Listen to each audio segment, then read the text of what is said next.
Good evening. This is Dave Schultz, one of your hosts, and my co-host sitting right next to me. That's the Reverend John King. Hey, David. We are again this evening just sharing the wonderful promises of God, and we've got a guest in the audience who we have had before, but something special is coming up, and so we're going to ask her to talk about that this evening a little bit. But let me just introduce for you. In just a moment, we'll be speaking to Juda Myers, founder of Choices for Life. Choices for Life is the only organization specifically dedicated to meeting the needs of victims pregnant after rape and to restoring honor and dignity to women and children of rape conception. The first abortion law was passed in May 8, 1966, and 50 years later, that anniversary will fall on Mother's Day this year, 2016.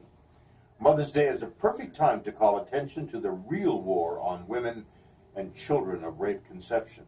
The May 6, 2016 Freedom March will be about honoring life without exceptions. People who are life supporters, 100% life supporters, will march around the capital of Mississippi where it all began.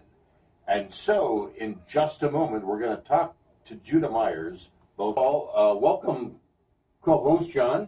Thank you, Dave. It's good to be with you again. Yes, and Juda, welcome, Juda. Thank you so much for having me. There's an exciting thing going on in your life, and it's called a march that's about to happen in 31 days from today. Tell us all about it. I hear that clock ticking very loudly. It is a march like no other march ever before, where mothers and children of rape conception will gather together to address the discrimination targeting the rape conceived. I think it's not so much a problem about how a person was conceived as it is preconceived thinking. And so a lot of people will hear the truth about rape conception, how we can separate how we were conceived by who made us. And we hope that it'll open hearts to know that we deserve to live and not to die. Where did this come from, this idea of when a person, a woman, is raped and a child comes for that this is the demon child that's got to be annihilated or destroyed? Where did that come from? You know, I have no idea, but there's even ministers who believe that. I have no idea where it came from, but I do know that all of society holds that same belief. Some countries do protect the rape conceived child, but if you would ask society, they just don't want that child to exist. And the happy part about this is I have found about 100 of my peers. And out of all these peers, most of us love God with all our heart. And we are doing things that probably the average person isn't. Like James Robison. He's got Life International, and he's saving lives building water wells. I know a friend, Monica Kelsey, who is former military. She's also a firefighter and an EMT, and she just recently took over her husband's mayor position while he goes off to do the National Guard duty for a month. We have doctors and lawyers and chemists and all kinds of people. If people would just know. I think everybody knows a rape-conceived person. They just don't know they know a rape-conceived person. Well, you talk about your peers. Can you tell us a little bit why this issue is so important to you? I guess that would be necessary. Let's back up a little. Let's back up a little bit. I was conceived when 8 men raped my mother on a street corner in St. Louis. And oddly enough, for the past 8 years that I've been listening to her video, I didn't realize, it didn't sink in until about 3 months ago, that she had returned to Jackson, Mississippi, where she found out she was pregnant with me, where my grandmother and her doctor wanted me dead. So Jackson is a very personal story. And because my mother wasn't believed, because I've met so many other mothers just like my mother, and so many other children just like myself, it's important that society begin to know what's been done because of this attitude. There's so much abuse that's being done to the mothers and children after the woman's been raped and delivered the child.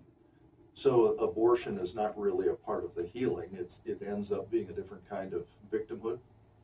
It's abuse on the woman, because there was a survey done, and David Reardon of the Elliott Institute said that 43% of the women that he surveyed who had aborted had been pressured to, and over 80% said that was the wrong choice. What happens is a woman is assaulted and she's allowed to live, and then people pressure her to kill her baby. And now one woman told me, she said, I'm worse than a rapist, I'm a murderer, because the rapist let me live, but I turned around and attacked my own child. We're not helping women by pushing them to do this. What is the main thing that you see as the main thing blocking the minds of women today on this issue? They all say it's going to remind the woman of the rape. It does not remind the woman of the rape. It reminds, and what my own mother said, reminds her that God gave her a gift, because that rapist doesn't give a precious little baby. And I say things like, if a rapist were capable of creating life, then all the barren women would be lined up at his door. I know that's a little bizarre, but think about that. If a man were able to create life that way, then certainly there is no God. But God saw woman in turmoil, in trauma. I don't know why he doesn't stop evil, but he is God and I'm not. But in all things, he brings good He out of it. does. Only he can do that. Yeah. He can bring a blessing out of what somebody else intended to be a curse. And so many times people can't separate the rapist from the child. But look at our backgrounds. We all have evil in our backgrounds. Do we all deserve to die? Christ said yes. That's why he died for us. And to put somebody's punishment on somebody who is innocent is so wrong. I didn't deserve any of that. I wasn't even on the planet when the crime was committed.